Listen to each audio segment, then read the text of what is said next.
One of the most attractive quality that A person can have. അങ്ങനെ വിശേഷിപ്പിക്കാൻ പറ്റാവുന്ന ഒരു ക്വാളിറ്റിയാണ് കോൺഫിഡൻസ് എന്ന് പറയുന്നത്. If you are confident, people will notice you even without trying.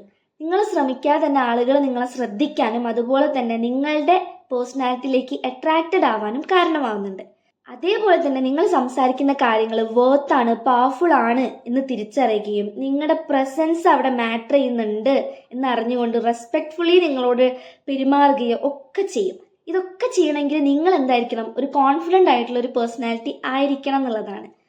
So ഇന്നത്തെ വീഡിയോയിൽ ഞാൻ പറയാൻ പോകുന്നത് എങ്ങനെ നമുക്ക് കോൺഫിഡൻ്റ് ആയിരിക്കാം, അതുപോലെ തന്നെ ഇങ്ങനെ ഒരു കോൺഫിഡൻറ്റ് പേഴ്സണാലിറ്റി കീപ്പ് ചെയ്യുന്നത് കൊണ്ട് നിങ്ങളുടെ പേഴ്സണൽ ലൈഫിന് എന്തൊക്കെ ബെനിഫിറ്റ്സ് ആണ് ഉള്ളത് എന്നുള്ളതും കൂടിയാണ്. അപ്പോൾ വീഡിയോയിലേക്ക് കടക്കുന്നതിന് മുന്നേ ഒരു ഡിസ്ക്ലെയിമർ പോലെ പറയാം. നമ്മുടെ ലൈഫിൽ കടന്നു വരുന്ന ഓരോ പ്രശ്നങ്ങളിനെയും നമ്മൾ അഡ്രസ്സ് ചെയ്യുന്നത് പല പല രീതിയിലേക്ക്. എന്ത് സംഭവിക്കുമ്പോഴും വളരെ കോൺഫിഡൻ്റ് ആയി തന്നെ നിങ്ങൾക്ക് അപ്രോച്ച് ചെയ്യാൻ പറ്റുന്നുണ്ടെങ്കിൽ അത് നിങ്ങളുടെ വളരെ നല്ലൊരു പ്ലസ് പോയിന്റ് ആയിട്ട് മനസ്സിലാക്കുക. ഇനി അങ്ങനെ അല്ലാന്ന് വിചാരിക്കാം, ചില കാര്യങ്ങൾ നിങ്ങൾ ഡൗൺ ആണ്, അറ്റ് ടൈംസ് നമ്മൾ എന്തായിരിക്കാം ലോ ആയിട്ട് ഫീൽ ചെയ്തിരിക്കാം. പക്ഷെ അത് നമ്മൾ എപ്പോഴും കോപ്പപ്പ് ചെയ്തിട്ട് അതിന്ന് റിക്കവർ ആയി വന്ന് നമ്മൾ എപ്പോൾ ആക്ട് ചെയ്യുന്നോ അവിടെയാണ് നമ്മുടെ വിജയം. So if you feel low at times, it's completely normal. അപ്പോൾ എങ്ങനെയാണ് ഈ കോൺഫിഡൻസ്, വൈ കോൺഫിഡൻസ് മാറ്റേഴ്സ് എന്നുള്ളത് ആദ്യം തന്നെ പറയാം. ഫസ്റ്റ് കാര്യം എന്ന് പറയുന്നത്, കോൺഫിഡൻസ് ഉള്ള ഒരാളാണെന്നുണ്ടെങ്കിൽ it shows that you respect yourself. Confidence equals self respect എന്നുള്ളതാണ്. ആളുകൾക്ക് എപ്പോഴും സ്വന്തം കാര്യം ടേക്ക് കെയർ ചെയ്യുന്ന ആളുകളെ, അതായത് നിങ്ങൾ നിങ്ങളെ കാര്യം തന്നെ നന്നായിട്ട് ടേക്ക് കെയർ ചെയ്യുന്നുണ്ട്, നിങ്ങളെ സ്വയം റെസ്പെക്ട് ചെയ്യുന്നുണ്ട് എന്നുണ്ടെങ്കിൽ എനിക്ക് നിങ്ങളോട് ഒരു റെസ്പെക്ട് തോന്നും.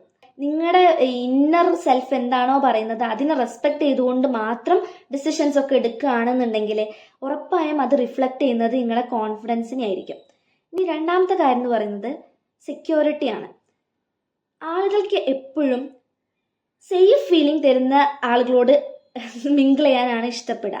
അതായത് എപ്പോഴും നെഗറ്റീവ് കാര്യങ്ങൾ മാത്രം സംസാരിക്കുക, അല്ലെങ്കിൽ ഒരു പ്രശ്നമായിട്ട് ഒരാൾ നമ്മളെ അപ്രോച്ച് ചെയ്യാൻ അന്നേരം ഇതിനും വലുത് എന്തൊക്കെ ആർക്കൊക്കെ വരുന്നുണ്ട് അങ്ങനെ പറയുന്നതിനപ്പുറം ആ ആളുടെ പ്രശ്നങ്ങൾ എന്താന്നുള്ളത് മനസ്സിലാക്കുക, അത് കേൾക്കുക, അത് മനസ്സിലാക്കുക. എന്നിട്ട് ഇന്ന കാര്യം ഇത്രയും സംഭവിച്ചത് കൊണ്ട് എനിക്ക് ഇങ്ങനെയൊക്കെ ആക്ട് ചെയ്യാൻ പറ്റുമല്ലോ, നമുക്ക് ഇങ്ങനെ ഈ രീതി ഓപ്റ്റ് ചെയ്തിട്ട് മുന്നോട്ട് പോകാനായിട്ട് പറ്റും, അതിന്നും നമ്മൾ വേഴ്സായിട്ട് വന്നില്ല, സോ ഇത് നമുക്ക് പെട്ടെന്ന് ഹാൻഡിൽ ചെയ്യാൻ പറ്റും, നമ്മളൊക്കെ ഇല്ലേ. അങ്ങനെ ഒരു സെക്യൂർ ഫീലിംഗ് ആളുകൾക്ക് കൊടുക്കാൻ നിങ്ങൾക്ക് പറ്റുന്നുണ്ടെങ്കിൽ അത് നിങ്ങളുടെ കോൺഫിഡൻസ് തന്നെയാണ് അവിടെ കാണിക്കുന്നത്.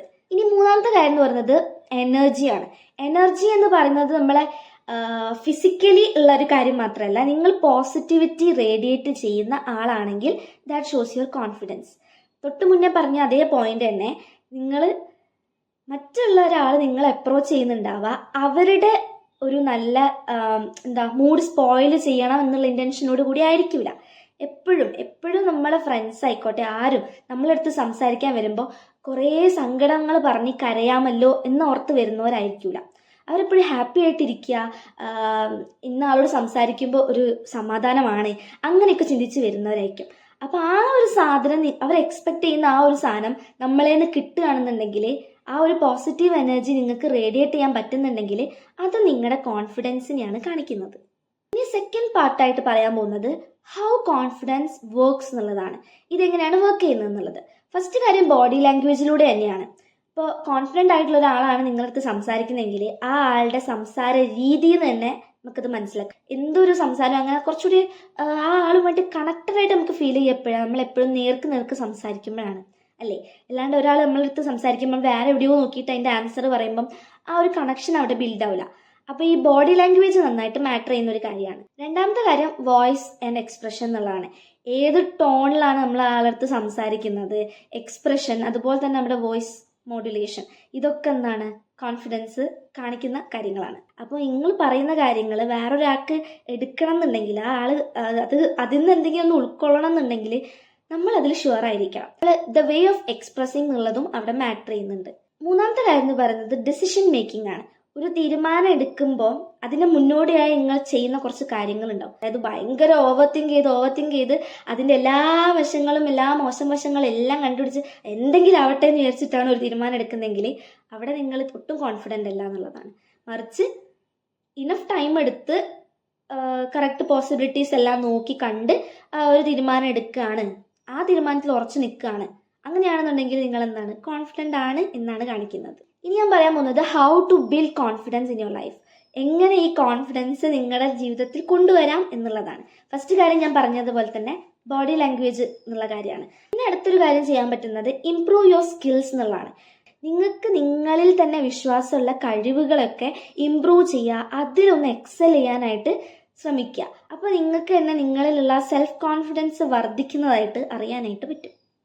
മൂന്നാമത്തെ ഒരു കാര്യം എന്ന് പറയുന്നത് step out of your comfort zone എന്നുള്ളതാണ്. ഡെഫിനറ്റ്ലി നമ്മൾ ഓരോരുത്തരും പല രീതിയിലുള്ള ഗോൾസ് ഒക്കെ അച്ചീവ് ചെയ്യാനായിട്ട് പോകുന്നവരായിരിക്കും. അപ്പോൾ നമുക്ക് നമ്മുടേതായിട്ടുള്ള വഴികളുണ്ടാവും.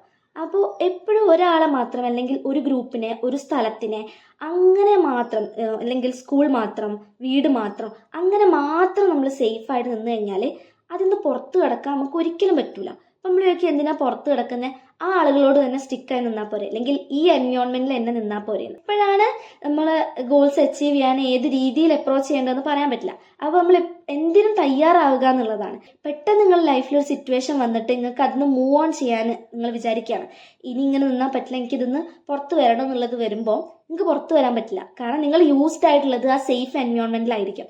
അപ്പോൾ എപ്പോഴും നിങ്ങളുടെ സേഫ് സോണിൽ നിന്ന് പുറത്ത് കടക്കാനായിട്ടുള്ള ശ്രമങ്ങൾ നടത്തുക.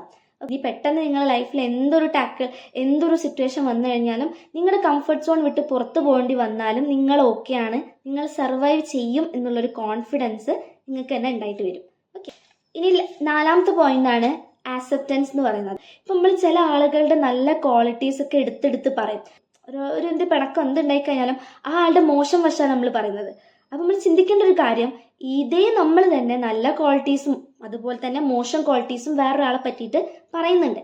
അപ്പം ഇതൊക്കെ തന്നെ നമുക്കും ഉണ്ടെന്ന് മനസ്സിലാക്കുക. അപ്പം നമ്മളെ ഉള്ളിൽ എന്തുണ്ട്, നല്ല ക്വാളിറ്റീസ് ഉണ്ട്. മറ്റുള്ളവർ കാണുമ്പം അല്ലെങ്കിൽ പെരുമാറുമ്പോൾ നമ്മളടുത്ത് അപ്രോച്ച് ചെയ്യുമ്പോൾ അവർ നമ്മളെ കുറിച്ച് പറയുന്ന നല്ല കാര്യങ്ങൾ ഒരുപാടുണ്ടാവും, എന്തായാലും ഉണ്ടാവും. അതിപ്പം മറ്റൊരാൾ പറയുന്നത് കേൾക്കണമെന്നൊന്നുമില്ല. നിങ്ങൾക്ക് നിങ്ങളുടെ വേർത്ത് അറിയാം, അല്ലെങ്കിൽ നിങ്ങളുടെ സെൽഫിനെ നിങ്ങൾ തിരിച്ചറിഞ്ഞിട്ടുള്ള ഒരാളാണ് എന്നുണ്ടെങ്കിൽ നിങ്ങളെ നല്ല ക്വാളിറ്റീസ് എന്താണെന്ന് നിങ്ങൾക്ക് തന്നെ ഒരു ധാരണ ഉണ്ടാവും. അതേപോലെ തന്നെ നിങ്ങൾക്ക് എന്തും ഉണ്ടാവും, ഫ്ലോസ് ആയിട്ടുള്ളതും ഉണ്ടാവും, കുറേ തെറ്റുകുറ്റങ്ങളും നിങ്ങൾക്ക് ഉണ്ടാവും. അപ്പോൾ അതെന്താണ്, ഇതൊക്കെ നിങ്ങളുടെ പേഴ്സണാലിറ്റീൻ്റെ ഭാഗമാണ്. അപ്പോൾ ഇതെന്ന് വെച്ചാൽ മറ്റൊരാൾക്ക് ഉപദ്രവം ഉണ്ടാക്കുന്ന തരത്തിലുള്ള പെരുമാറ്റമാണ് എൻ്റെ നിന്ന് ഉണ്ടാകുന്നത്. അതാണ് എൻ്റെ ഒരു ബാഡ് ക്വാളിറ്റി എന്നുണ്ടെങ്കിൽ അത് ഞാൻ മെല്ലെ മാറ്റിക്കൊണ്ടുവരും. അല്ലെങ്കിൽ എന്ത് ചെയ്യണം, ഇന്ത്യയിൽ ഇമ്പ്രൂവ്മെൻറ്റ്സ് വരുത്തി കഴിഞ്ഞാൽ എനിക്ക് ഗുണം ചെയ്യും, അങ്ങനെയുള്ള കാര്യങ്ങളാണെങ്കിലും ഞാൻ എന്ത് ചെയ്യണം, ആ ഫ്ലോസ് മെല്ലെ മെല്ലെ മാറ്റിക്കൊണ്ടുവരും. അല്ലാത്ത പക്ഷേ എനിക്കുണ്ടാകുന്ന ചെറിയ ചെറിയ കാര്യങ്ങൾ, തെറ്റുകുറ്റങ്ങൾ, എൻ്റെ സ്കിന്നിലുള്ള കാര്യങ്ങൾ, ബോഡി, അങ്ങനത്തെ കാര്യങ്ങളൊക്കെ എന്താണ് ഞാൻ ആക്സെപ്റ്റ് ചെയ്തേ പറ്റുള്ളൂ. അത് ഞാൻ ആക്സെപ്റ്റ് ചെയ്യുന്നുണ്ട്. അത് ഇതിപ്പോൾ ഇനി ഇങ്ങനെയായിപ്പോയി, ഇതിപ്പോൾ അങ്ങോട്ട് ഇതാക്കുക തന്നെ, ആ ഒരു അർത്ഥത്തിലല്ല. പക്ഷെ ഓരോരുത്തരും ഡിഫറെൻ്റ് ആണ്. This is what I got, എനിക്ക് കിട്ടിയത് ഇങ്ങനെയാണ് and I am happy with that. നിങ്ങളുടെ ഫ്ലോസ് എല്ലാം എന്ത് ചെയ്യുക, ആക്സെപ്റ്റ് ചെയ്ത് മുന്നോട്ട് പോവുക. ഓക്കെ, ഒട്ടും താല്പര്യം ഇല്ലാഞ്ഞിട്ടും ചെയ്യണ്ടേ എന്ന് വിചാരിച്ചിട്ട് ചെയ്യുന്ന കാര്യങ്ങളുണ്ടാവും. അങ്ങനത്തെ കുറേ കാര്യങ്ങളുണ്ടാവും നമ്മുടെ ലൈഫിൽ. അപ്പോൾ ഇതൊക്കെ നമുക്ക് താല്പര്യമില്ലെങ്കിൽ താല്പര്യമില്ല എന്ന് പറയാനും, അതുപോലെ തന്നെ എൻ്റെ കാര്യങ്ങൾ ഇങ്ങനെയാണ്, ഞാൻ ഇങ്ങനെയാണ്, ഇപ്പോൾ ഒരാൾക്ക് സംസാരിക്കുമ്പോൾ ഞാൻ ഇങ്ങനെ പറയുന്നത് കൊണ്ട് ആൾക്ക് ബുദ്ധിമുട്ടാവുക, അങ്ങനെയൊന്നും ചിന്തിക്കാതെ വളരെ കാഷ്വലായിട്ട് ആരെടുത്തും ഏതൊരാളെടുത്തും ഓപ്പണായിട്ട് നല്ല രീതിക്ക് സംസാരിച്ചുള്ള ഒരു റിലേഷൻ കൊണ്ടുപോവുക. ആരോടും എന്താ ഒരു ചീത്ത ആള് എന്നുള്ള ആ ഒരു മുൻവിധി ഒന്നും ഇല്ലാതെ തന്നെ എല്ലാവരുടെ അടുത്തും മിങ്കിൾ ചെയ്യാനുള്ള ആ ഒരു കഴിവ് ഒക്കെ നിങ്ങൾ ഉണ്ടാക്കിയെടുക്കുകയാണെന്നുണ്ടെങ്കിൽ നിങ്ങൾ ഇനഫ് കോൺഫിഡൻ്റ് ആയതുകൊണ്ടാണ് എന്നുള്ളത് മനസ്സിലാക്കുക. ഓക്കെ, പ്രത്യേകിച്ച് നിങ്ങളുടെ റിലേഷൻഷിപ്പ്, ഫാമിലി ലൈഫ്, സോഷ്യൽ ലൈഫിലാണ് ഒരുപാട് ഗുണം ചെയ്യുന്നത്. കാരണം നമുക്ക് എന്താണ്, ഓരോ ദിവസം നമ്മൾ പല തരത്തിലുള്ള ആളുകളെയാണ് കണ്ടുമുട്ടുന്നത്. അക്കാഡമിക് ലെവലാണെന്നുണ്ടെങ്കിൽ കുറച്ച് ആളുകളായിട്ടായിരിക്കും കണക്ഷൻസ് ഉണ്ടാവുക. അവിടെ തന്നെ നമുക്ക് കാണുന്ന ആളുകൾ, നമ്മൾ മീറ്റ് ചെയ്യുന്ന ആളുകൾ എന്ന് പറയുന്നത് പല പല പേഴ്സ്പെക്റ്റീവ്സ്, പല പല ഒപ്പീനിയൻസ്, കാര്യങ്ങൾ എല്ലാം ഉള്ള ആളുകളായിരിക്കും. അപ്പം അവരോടൊക്കെ നമുക്കൊന്ന് മിങ്കിളാവുക, ആളുടെ പേഴ്സ്പെക്റ്റീവ്സ് എന്തൊക്കെയാണെന്നൊന്ന് മനസ്സിലാക്കുക, അത് നമുക്ക് ഉൾക്കൊള്ളാൻ പറ്റുന്ന എന്തെങ്കിലുമൊക്കെ ഉണ്ടെങ്കിൽ ഉൾക്കൊള്ളുക, നമുക്ക് എന്തെങ്കിലും ഒരു സാധനം അവർക്ക് കൊടുക്കാൻ പറ്റുന്നുണ്ടെങ്കിൽ അത് കൊടുക്കുക. ഇങ്ങനത്തെ കാര്യങ്ങളൊക്കെ ചെയ്യുമ്പോൾ നമ്മുടെ പേഴ്സണാലിറ്റി ഒന്ന് ഡെവലപ്പ് ആവുകയാണ് ചെയ്യുന്നത്. ഓക്കെ, അപ്പം നിങ്ങൾ കോൺഫിഡൻ്റ് ആണെന്നുണ്ടെങ്കിൽ മാത്രമേ ഇങ്ങനെയുള്ള സോഷ്യൽ റിലേഷൻഷിപ്സ് മുന്നോട്ട് കൊണ്ടുപോകാനായിട്ട് പറ്റുള്ളൂ. അപ്പോൾ ഇനഫ് കോൺഫിഡൻ്റ് ആയിട്ടിരിക്കുക, അതേപോലെ നല്ല നല്ല റിലേഷൻസ് കീപ്പ് ചെയ്യുക. ഈ വീഡിയോ നിങ്ങൾക്ക് ഇഷ്ടമായെന്നുണ്ടെങ്കിൽ എന്തായാലും ഒന്ന് ലൈക്ക് ചെയ്യുക. അതേപോലെ നിങ്ങൾക്ക് നിങ്ങളുടെ ഫ്രണ്ട്സ് സർക്കിളിലോ നിങ്ങൾക്ക് പരിചയമുള്ള ആർക്കെങ്കിലും ഈ വീഡിയോ യൂസ്ഫുൾ ആവും എന്ന് തോന്നുന്നുണ്ടെങ്കിൽ ഒന്ന് ഷെയർ ചെയ്ത് കൊടുക്കുക. അതേപോലെ ഈ ചാനലിൽ ഞാൻ അപ്ലോഡ് ചെയ്യുന്നത് ഇങ്ങനെയുള്ള സെൽഫ് ഇംപ്രൂവ്മെൻറ്റ് റിലേറ്റഡ് വീഡിയോസ് ആയിരിക്കും. അപ്പോൾ നിങ്ങൾക്ക് ഇങ്ങനത്തെ കോണ്ടന്റ് കാണാനാണ് ഇഷ്ടം എന്നുണ്ടെങ്കിൽ ചാനൽ ഒന്ന് സബ്സ്ക്രൈബ് ചെയ്യുക. അപ്പോൾ അത്രയേ ഉള്ളൂ. Thank you for watching my video.